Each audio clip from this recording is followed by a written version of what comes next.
Здравейте! Вие сте с подкаста на библиотеката между книгите, а днес наш гост е едно от големите имена на най-новата българска литература. Тя е поетеса, писател, драматург, най-вероятно и още други неща, които се надяваме в този разговор да отворим вратата към тях. Изключително ми е приятно и е привилегия да посрещна в нашето студио и в нашата библиотека Мария Донева. Добре дошли! Добър ден! Много така благодарим за вниманието, което отделихте на децата, които гостуваха. Какво оставиха у вас тези срещи? Аз много обичам такива срещи. Те са винаги много весели.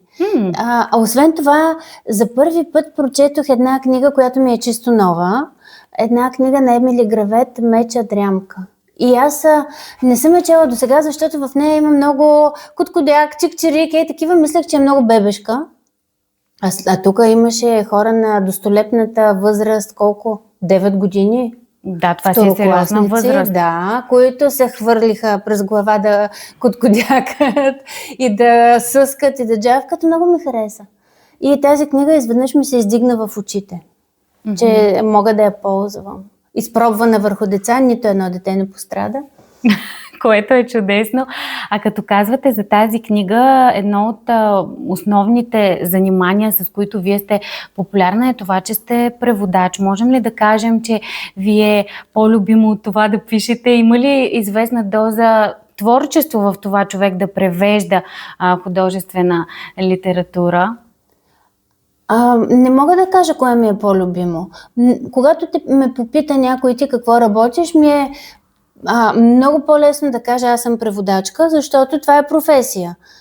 А като какво работиш, аз съм поетеса. А какво работиш? Да, ние питаме за какво работиш. Да, това мога спокойно да го кажа, плюс това някакси много по-удостоверимо е, като кажеш аз съм преводач, превела съм 110 книги, хората ги прочитат и преценяват, могат да решат дали е добре преведено. Докато като си поетеса, сега ти си ги харесваш, твоите евентуално прекъсмет, стихотворения, но дали...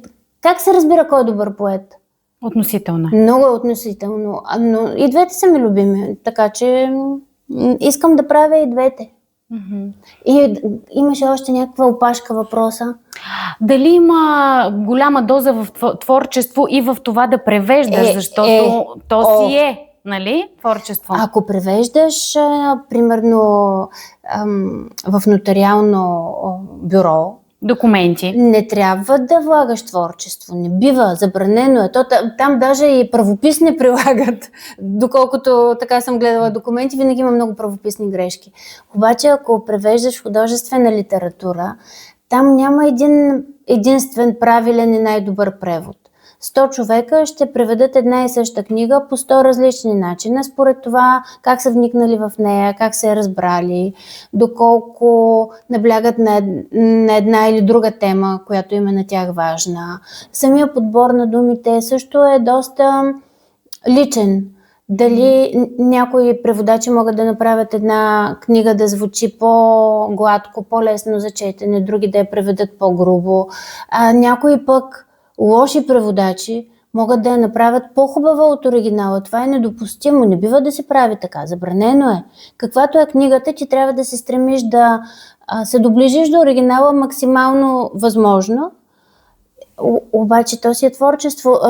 Нали има една легенда за превода на Библията, как 70 мъдреци превеждат за 70 дни Библията, без да си говорят помежду си и правят 70 абсолютно идентични превода. То затова е чудо. Да. Толкова голямо чудо, че направо няма да се повтори такова нещо. А и български език е достатъчно богат, за да има значение всеки един почти синоним да носи различно значение. Това може да промени значително смисъла на едно изречение, пък и на цяла книга. Не е желателно да го променя. Да. Добре, в едно ваше интервю казвате, че един от любимите ви стихове е това, с което си богат, не можеш да го притежаваш. Това е част от стихотворение на Иван Методиев и то е много хубаво. То е съвсем кратко цялото стихотворение. Въртят щурците колелата на есенния кръговрат.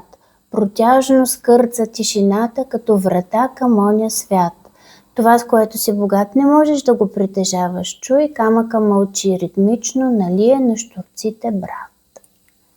Не можеш да го притежаваш.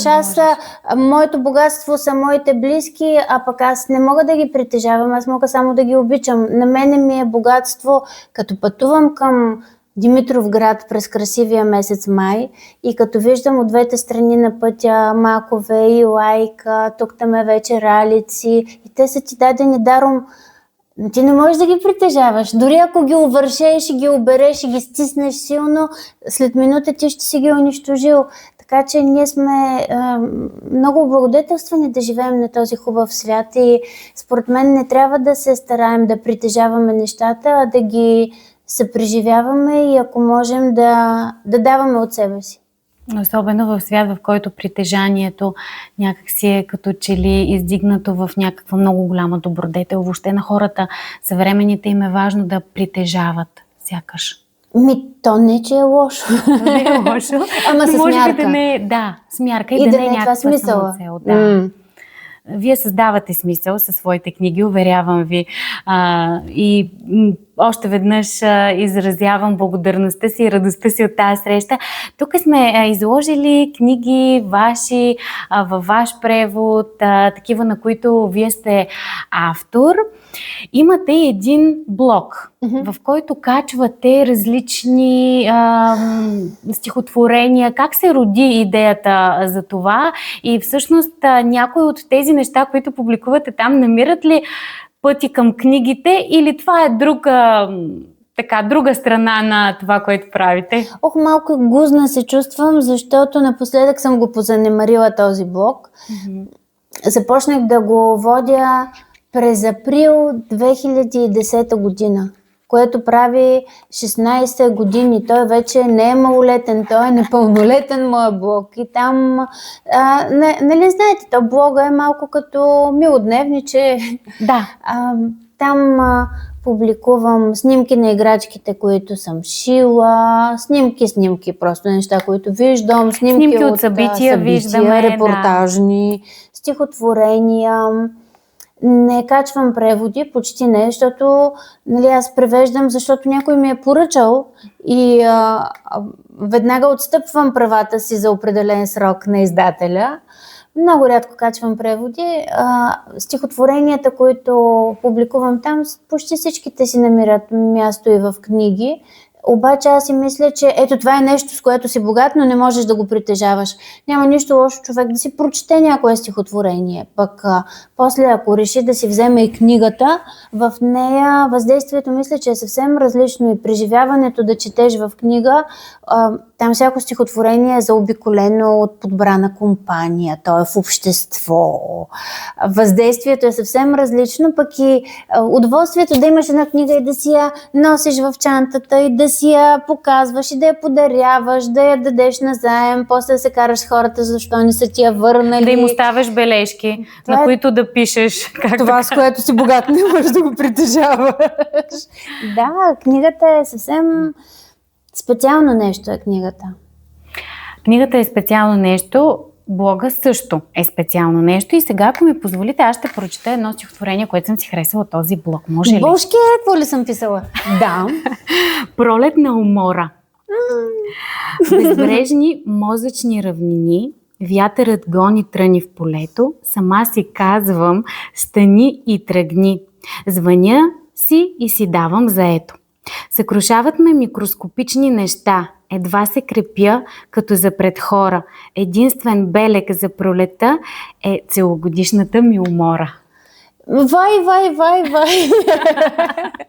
Оплаквам се, да. Оплаквате се, обаче пък на мен сякаш като го чета и ми вдъхва някакво успокоение, защото виждам, че има и други уморени хора, които продължават да работят, да творят, да пишат книги. Да, има и по-зле от мене. Има хора, които въпреки умората продължават, а пък то е човешко понякога да бъдем уморени, нали? Ами да. Плюс това на мен ми прави впечатление, че който работи, То е като снежна топка. Има повече контакти, има повече поръчки за работа. Колкото повече работиш, толкова повече работиш и в едни и същи 24 часа побираш все повече и повече работа. Докато който нищо не прави, все няма време, все не му стига времето. Дори при децата го забелязвам. Децата, които учат редовно, ходят да спортуват, ходят да свирят на някакъв инструмент, намират време за всичко. А пък децата, дето нищо не правят, нямат време за нищо. Мисля, че това е такъв строй на ума, такава организация, която човек може да въведе. Освен това, аз не отлагам. Така ли? Как го правите? Като отложа и забравям и се излагам и се опозорявам. Затова в момента, в който имам възможност, веднага се свършвам работата. Плюс това те чакат и другите работи и не им се чака. Идват. А тефтерче с задачи да отмятате, нали казват психолозите? Много е хубаво да го пишем и после да го отмятаме. На едни имам една метална табела такава, на която си слагам листове с магнит и си правя списъци и си зачерквам. И после гордо ги премахвате. Много е приятно. Зачерквам ги с маркер. Да, казва, че удовлетворение така в себе си създаваме по този начин. Ама на мен ми харесва, примерно, да сляза и да измета двора, който е зад блока. Блока ни е 13 етажа. Само аз мета. Има дървета, които ръсат листа, има граждани, които хвърлят фасове. И на мен много ми харесва, защото говоря и после най-хубавото нещо, на което мога да се надявам, е да настане тишина. Докато като метеш, обръщаш се и виждаш изметеното. Резултатът идва веднага. Толкова е приятно. Извинявай, микрофона. Няма нищо. Да, той хубаво му е да го така удряте, аз съм сигурна. Ще внимавам. Така че, да, може би да видиш резултата от собствения си труд, когато дойде по по-бърз начин, е удовлетворяващо, защото писането, освен че казва, че е самотно занимание, понякога вероятно е по-бавно занимание. Ами аз пиша къси стихотворения. Да, но да създадете една книга, нали, все пак ви отнема някакво време, пък муза, пък така. Да, обаче блога и социалните мрежи ти дават бърза обратна връзка. И нали така ти показват ти дали си в правилната посока. Нали? То не трябва да те харесват прекалено много. Защо? Защото не е хубаво. Объркваш се от това ли? Не се объркваш, ама някак си сигурно си сгрешил нещо. Искам да кажа, кой певец пълни стадионите? Да. Кои са тези певци? Искате да кажете, че понякога масовия успех е белег за други? Да, нещо такова си мисля. Ма пък все пак и някой трябва и да те харесва, защото ти иначе си излишен, ако на никого не трябваш и никой не ти се радва. Да. Творбите са за публиката. Да, значи аз пиша кратки неща, които не отнемат много дълго време. Плюс това аз много пиша май. Всяка година имам нова книга. Не е толкова бавно. Ма цяла година е, не? А пък ако изметете за няколко минути, изметате и се чувствате. Аз си мисля, че това е проблем по-скоро на децата. Защото ти си в първи клас и ти казват, трябва да учиш, за да можеш да си намериш добре платена работа, като станеш на преклонните 20 години. За един 6 годишен господин 20 години е дълбока старост. Да. Наградите са много отдалечени във времето. Много често децата казват, добре, това сега за какво да го уча? Кога ще ми потрябва да знам какво значи косинус? И не съзнават, че те се учат да учат, че те приучават своя мозък да извършва такава дейност. А пък в четенето, наградата е в мига на четенето. Самия акт на четене вече е удоволствие и той е наградата, че четеш. И преживяването го изпитваш сега, в момента. Да, и като се караме на децата и ги караме да четат, все едно са длъжни и като за наказание. Да няма да мръднеш от тук, ако не прочетеш 20 страници и после ми ги преразкажеш. Ако въобще още някой кара така детето си. То почва да свързва четенето с принуда, с трудност, с наказание. Някакъв взор. За мен четенето, според мен, трябва да го продадем на децата първо като удоволствие и след това като нещо, което правиш, защото е необходимо. Те да знам, много е лесно акъл да даваш, пък всяко детенце си е различно. Всяко детенце е различно. С това, че пишете хубави книги за деца, пък правите достатъчно това да се случва. Една друга голяма тема ми се иска да отворим във вашия живот. Поне така подочух аз, че била голяма, а именно театъра. И по-конкретно терапевтичния театър. Имате опит в различни институции, които се занимават с определени групи от хора.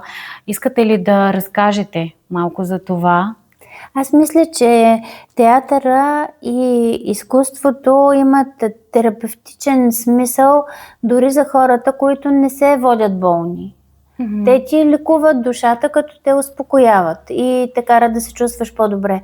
А иначе, в по-тесен смисъл, работила съм в психиатрията в Раднево с една трупа, която се казва ВИШ и е към Съюза на слепите в България. Много често ходя да помагаме да правим разни неща в един дневен център за възрастни лица с психични болести и увреждания. И го намирам за много смислено, защото когато човек има някакво ограничение, когато има някакво заболяване, първо той има трудности. Допълнителни, освен че живота сам по себе си е труден. Много често такива хора са пренебрегвани и търпят лошо отношение, дори стигма, психично болните. Да. И когато те имат възможността да се занимават с изкуство, първо доказват и показват своите таланти и способности, развиват нови навици, получават аплодисменти, нещо, което не им се случва много често. Освен това, живеят и други животи. Както всеки един човек съпреживяващ и създаваш изкуството. Ти можеш да си психично болен, но освен това си любовник в Париж от 7 до 9 тая вечер. Тоест можеш да преживееш неща, които реалният живот иначе ти отказва и са ти недостъпни. Много е хубаво. Благородяващо и за хората, които участват, предполагам и за вас като човек, по който по друг начин участва в този процес. Аз съм много облагородена напоследък.